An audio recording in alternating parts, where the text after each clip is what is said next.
Hi everyone, welcome back to a new video on how to log in. In today's video, I will guide you on how you can download Shein application on your device. It's a really quick and easy video, so make sure to follow all the steps and watch this video till the end.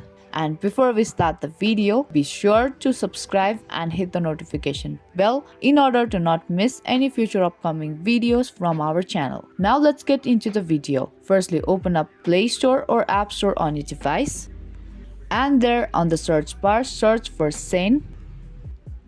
Once you found it, tap on Install button in order to download and install this app on your device.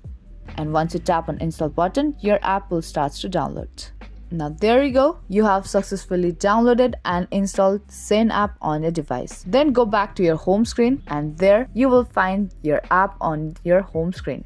Now that's all it takes to download Shein app on your device. Hope you understand and found this video useful. If you did, make sure to subscribe, share and give this video a thumbs up. I will be back with more videos like this. Thank you for watching.